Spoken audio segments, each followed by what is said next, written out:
The Legacy of Kain franchise has been stuck in the abyss for more than 2 decades, living only in the hearts of ardent fans and through the odd remaster. The long-awaited revival arrives with Legacy of Kain Ascendance. The revival does not come as the sprawling 3D blockbuster many anticipated. Instead, it is presented as a highly focused 2D action platformer. It aims to combine the gloomy Shakespearean fantasy of Nosgoth with 16-bit retro pixel art.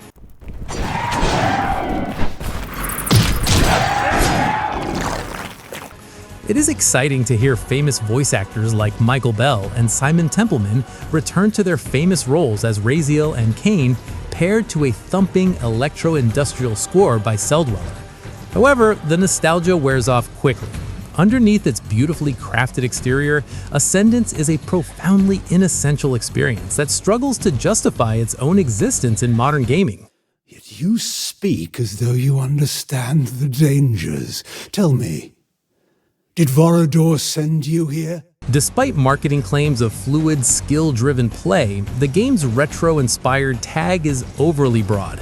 The gameplay loop lacks the mechanical depth that is needed in modern action platformer games. The gameplay layout is extremely simple, with 3 buttons for jumping, dashing, and fighting, as well as a unique magical power for each playable protagonist.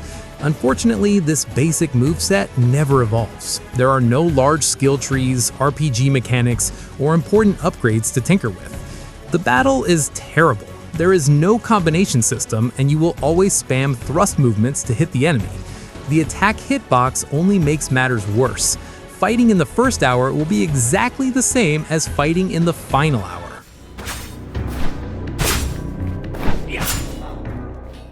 This repetition is get worse by the abysmally varied enemy types and archaic design choices.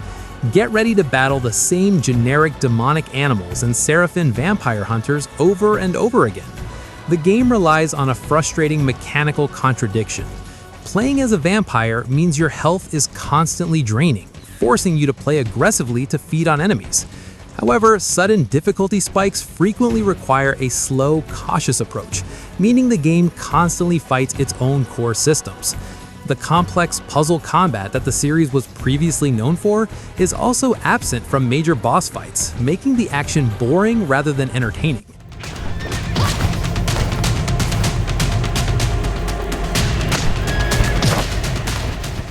Given the 2D format and the rich history of Nosgoth, I really expected a sprawling, interconnected Metroidvania.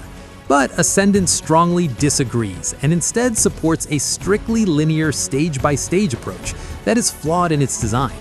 The 16-bit backdrops are dark and detailed, which fits the Gothic style, but the levels don't feel like they belong together. It feels like going through random, fragmented tile sets that have been put together without any sense of architectural coherence as you go from a seraphim camp to a lordly crypt. And the plague dies with him. Exploration is just as bad. It should be fun to collect lore fragments and secrets, but the game makes it impossible to go back to earlier stages without any problems. If you miss an item, you have to go back to the menu and play some linear stages again. Adding to the problem is the strange decision to make the game's long cutscenes unskippable. Just encountered it near the cliffs. We gave chase, keeping our distance. And at the end of its path, People love the Legacy of Kain series for its complicated, well-written story.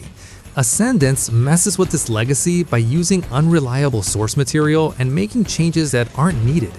A big part of the story depends a lot on new comic book issues, and it doesn't make any compromises for anyone who are new to the series or who haven't kept up with the expanded world. If you don't already know a lot about the huge mythology, the plot will leave you absolutely confused. The introduction of Elileth, Raziel's previously unknown vampire sister, feels entirely shoehorned. Framing her as a shadowy figure out for revenge strips agency from established characters and complicates a timeline that was already notoriously complex. Furthermore, she feels entirely one-dimensional when compared to the brooding complexity of Kain and Raziel. Instead of forging a compelling new path forward, the game spends an inordinate amount of its criminally short runtime redundantly recreating scenes from past games. I'll see to your mission, but only after I repay Raziel for the wrongs he has inflicted upon me. For a game released in 2026, Ascendance lacks a shocking amount of basic polish and quality of life features. The most glaring issue is the stiffness of the controls. In an era where modern indie games have absolutely perfected 2D platforming, navigating Nosgoth feels rigid, clunky, and imprecise. Jumping is incredibly slow, and executing evasive dashes feels unreliable. Beyond the platforming woes, the game throws in baffling, tacked-on gimmicks that add nothing of value. The heavily marketed PS1-era 3D sequences are completely superficial filler. Instead of significantly altering the gameplay, these segments serve as glorified quick time events that end before they even start.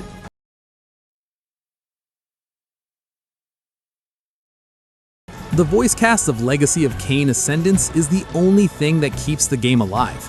The best part of the whole package is definitely getting Michael Bell and Simon Templeman back in the recording booth, but it doesn't hide the obvious problems that are there.